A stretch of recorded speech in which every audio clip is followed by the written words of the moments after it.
नमस्कार, मैं नीलू Singh शिवब्रसन children academy से आपकी हिंदी अध्यापिका आज की इस ऑनलाइन कक्षा में पुनः आपका स्वागत करती हूँ और शीर्षक समास के साथ मैं पुनः उपस्थित हूँ।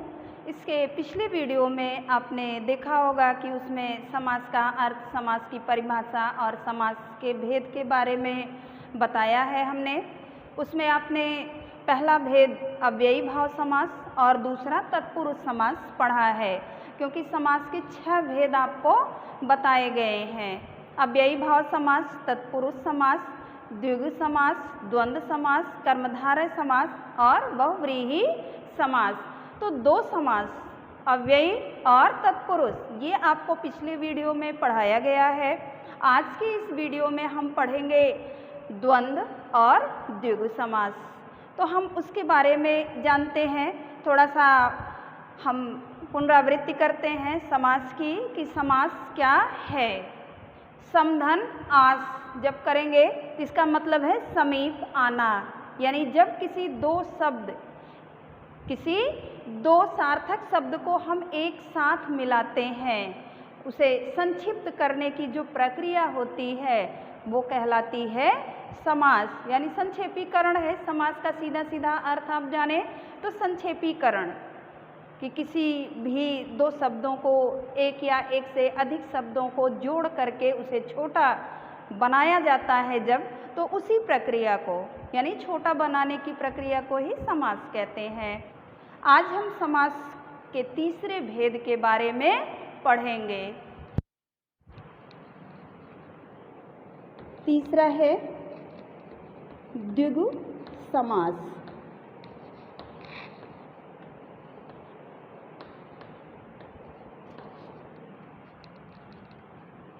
इसकी परिभाषा हो जाएगी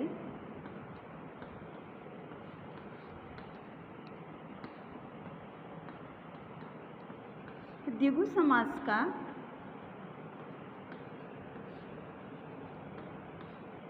जो पूर्व पद होता है, पूर्व पद संख्यावाची होता है।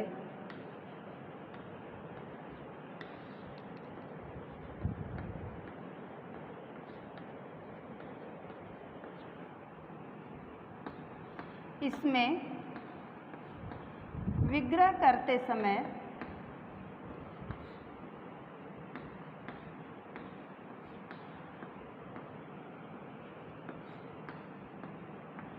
समाहार या समूह शब्द का प्रयोग किया जाता है।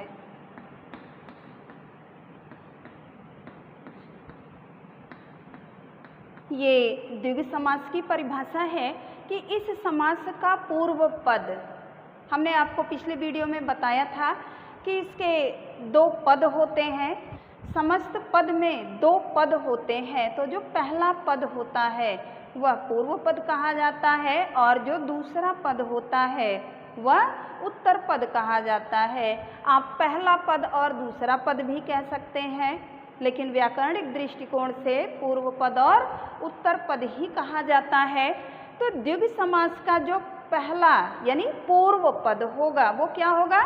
संख्यावाची होगा। जैसे आप अभी उदाहरण देखिए तो और भी स्पष्ट होगा। जैसे चौराहा। अब इसमें पहला देखिए चौ यानी 4, ये पहला पद जो क्या है वो संख्यावाची है। विग्रह करेंगे तो हो जाएगा 4 राहों का समूह, यानी जहाँ से 4 रास्ते निकलते हों। तो जहाँ से 4 रास्ते निकलते हैं वहाँ हम क्या कहते हैं? चौराहा। 2 राहा, पहला पद यानी पूर्व पद क्या है? संख्यावाची है। इसे जब विग्रह करेंगे तो हो जाएगा दो राहों का समूह।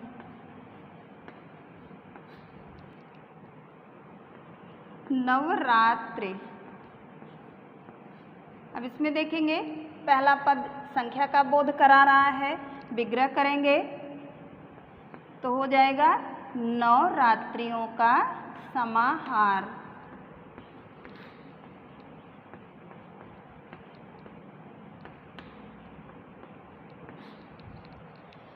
नवरात्रि यानी जिसमें नवरात्रि आए, तो वैसे भी आप ये जानते हैं कि नवरात्रि 9 दिनों का ही होता है, इसलिए उसका नाम ही रखा गया है नवरात्र।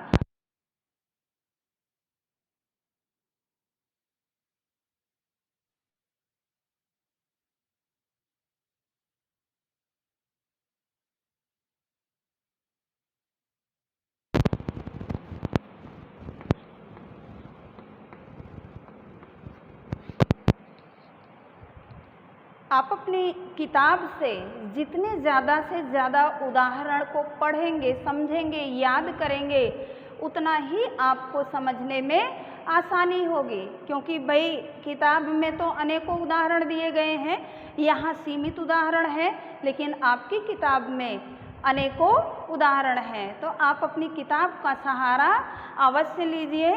वीडियो तो महज एक प्लेटफॉर्म है जहाँ से आप इसके नियम को सीखते हैं, तो बिना किताब के आप अच्छे तरीके से नहीं समझ पाएंगे। तो द्विगु समास है, हम पिछले समास पे चलते हैं, अव्ययी भाव समास। उसमें आपने देखा कि अव्ययी भाव का जो पहला पद होता है वो प्रधान होता है। पहला पद जो होता है वो प्रधान होता है, अव्यय होता है। दूसरा आपने तत्पुरुष समास पढ़ा, उसमें आपने पढ़ा कि उत्तर पद यानी दूसरा पद, अव्ययी में जहाँ पूर्व पद यानी पहला पद, तत्पुरुष में वहीं आपका उत्तर पद यानी दूसरा पद प्रधान होता है।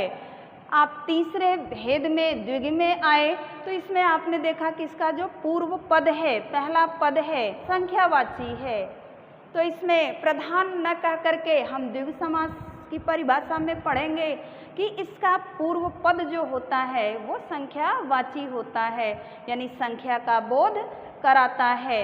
तो ऐसे समास को हम क्या कहते हैं? द्विगु समास कहते हैं। चौथा है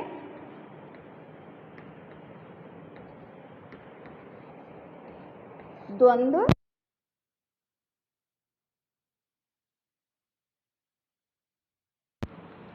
इसकी परिभाषा हो जाएगी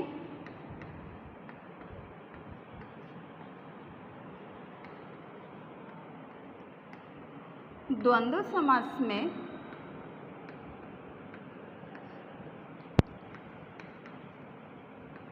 दोनों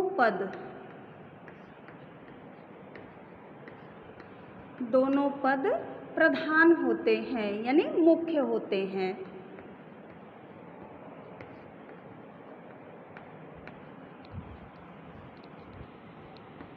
इसमें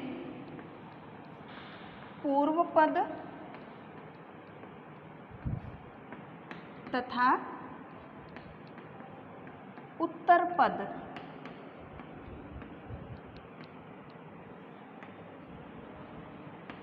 को जोड़ने वाले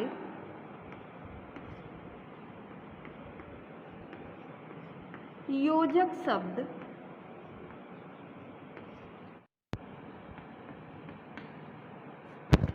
जैसे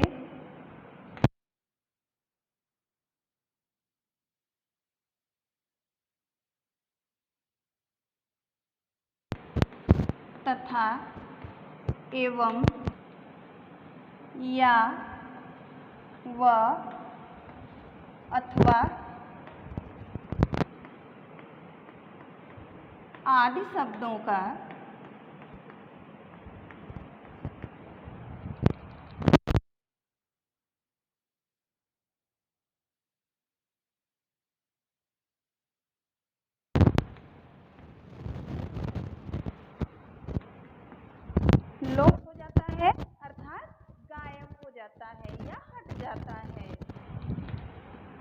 जैसे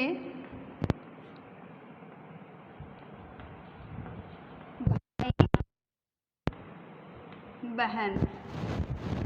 आप देखेंगे ये जो है ये योजक चिन्ह है, इसी को कहते हैं योजक चिन्ह। जब हम इसे विग्रह करके लिखेंगे तो लिखेंगे भाई और बहन।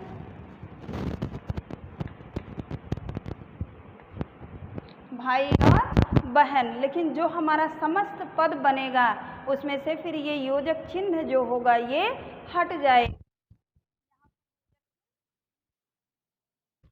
और शब्द जो है ये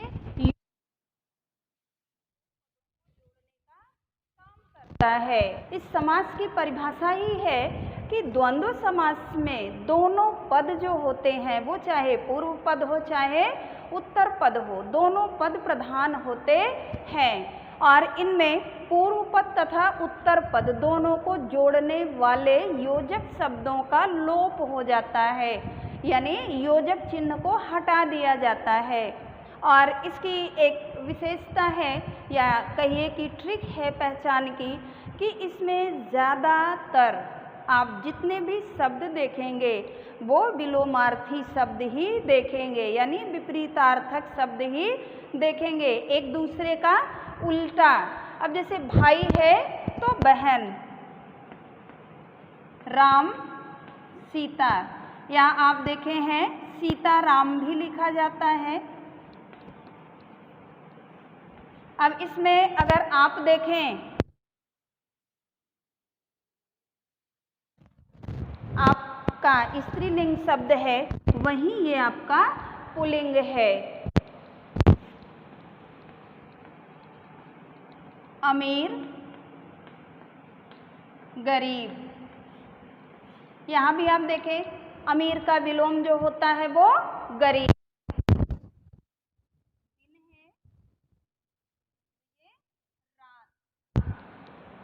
उदाहरण यहाँ आपको समझाने के लिए योजक चिन्ह लगाया गया है, लेकिन परिभाषा देखिए आपको बता रही है कि इसमें योजक चिन्हों का लोप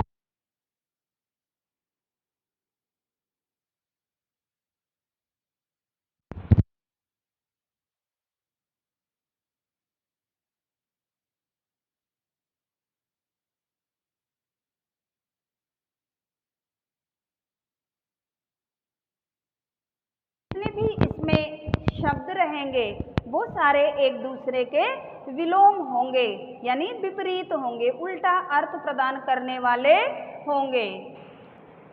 पांचवा है कर्मधारय समास।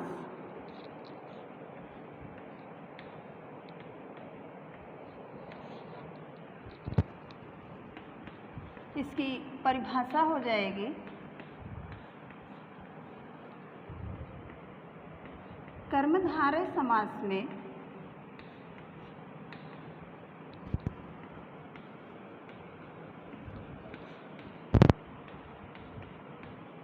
पूर्व पद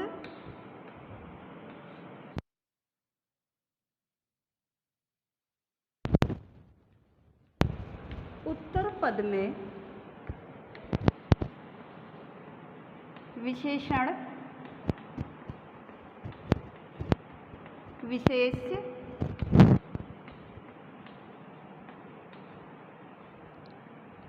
अथवा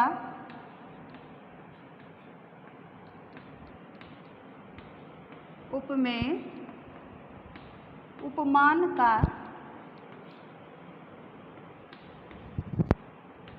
संबंध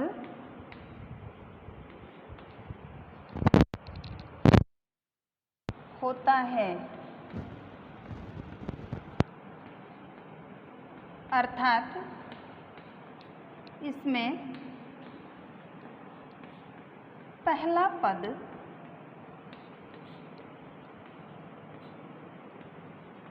विशेषण और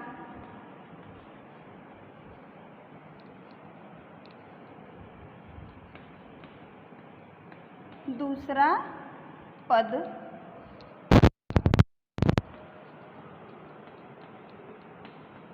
विशेष्य होता है।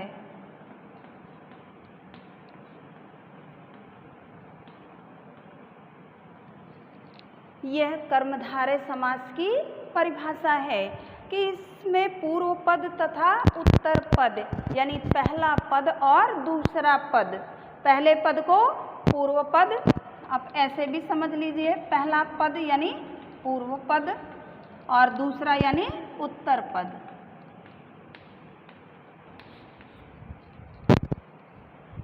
कर्मधारय समास में पूर्व पद तथा उत्तर पद में विशेषण या विशेष्य मिलेगा अथवा उपमेय और उपमान मिलेगा।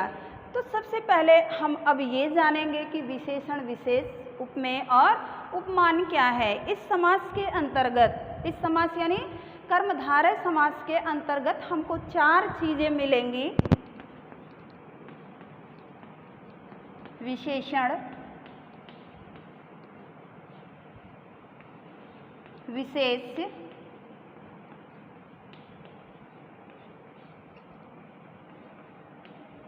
उपमेय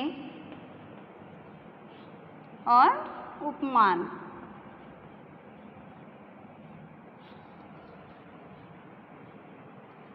विशेषण शब्द की परिभाषा ही है कि जो शब्द संज्ञा या सर्वनाम की विशेषता बताते हैं, विशेषता यानी उनके गुणों के बारे में बताते हैं, वे तो विशेषण कहलाते हैं।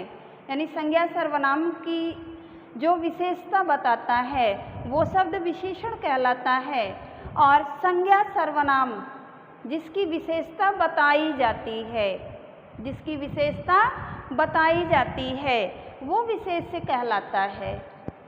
यानी आप ऐसे समझिए, विशेषता बताने वाले शब्द, बताने वाले शब्द। आपको आसानी होगी समझने में कि जो विशेषता बताते हैं वो शब्द क्या कहलाते हैं, विशेषण कहलाते हैं। तो विशेषता किसकी बताई जाती है, संज्ञा या सर्वनाम की, और विशेष्य क्या है,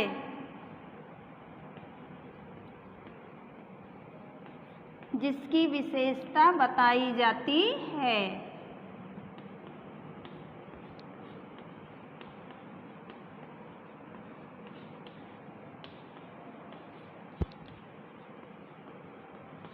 क्योंकि जब तक आप इन चारों के बारे में अच्छी तरह से नहीं जानेंगे तब तक आपको कर्मधारय समास समझ में नहीं आएगा।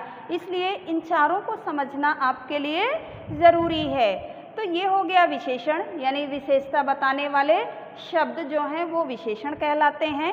और जिसकी विशेषता बताई जाती है, जिसकी विशेषता बताई जाती है वो कहलाते हैं विशेष। उसी तरह से उपमेय है। उपमेय का अर्थ है कि जिसके बारे में बात की जाती है,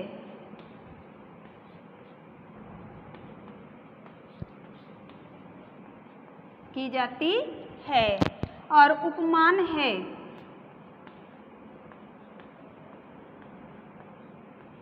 जिससे तुलना की जाती है।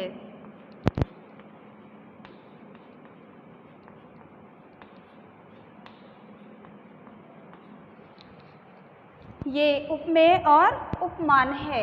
इसमें उपमेय का मतलब है कि जिसके बारे में हम बात करेंगे, और उपमान यानी ये साधारण है और ये मुख्य है। आपके समझने के लिए मैं यहाँ लिख दे रही हूँ, साधारण जो कॉमन सी चीज़ होती है, और ये है बहुचर्चित चीज़। तुलना जब भी की जाती है किसी अच्छी चीज़ से ही की जाती है। अब जैसे इसका उदाहरण आप देखें, चंद्रमुख, चंद्रमुख यानी चंद्रमा के समान मुख। मुख तो सामान्य हो गया, तो मुख क्या हो गया, उपमेय हो गया। मुख जो है वो उपमेय हो गया कि सामान्य है, वो सबके पास होता है। मुख जो है वो सबके पास होता है, इसलिए वो क्या हो गया, उपमेय हो गया। जो सामान्य होगा, जिसके बारे में बात की जाएगी, वो उपमेय कहलाएगा, और जिससे उसकी तुलना की जाएगी वो कहलाएगा उपमान। तो मुख तो सामान्य है क्योंकि वो सबके पास है, लेकिन अब चंद्रमा जैसा मुख सबका नहीं होता है। तो यहाँ उदाहरण में क्या कहा गया है, चंद्रमुख। उदाहरण है चंद्रमुख। अब इसमें वही मुख आएगा जिसका मुख चंद्रमा के समान होगा। तो मुख जो है ये उपमेय हो गया और चंद्र जो है वो उपमान हो गया। ये हो गया उपमान और ये हो गया उपमेय।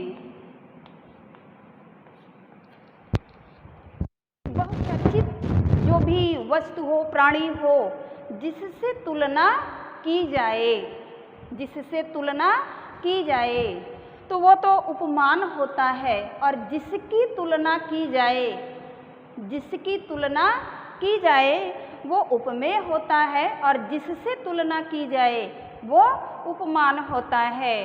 हम और भी उदाहरण से इसे स्पष्ट करते हैं। उदाहरण है, जैसे पहले आप देखेंगे उपमेय और उपमान। 2-4 उदाहरण इसके देखिए और फिर इसके बाद 2-4 उदाहरण विशेषण और विशेष के। आपको एकदम स्पष्ट रूप से ये समझ में आ जाएगा। तब तक के लिए धन्यवाद।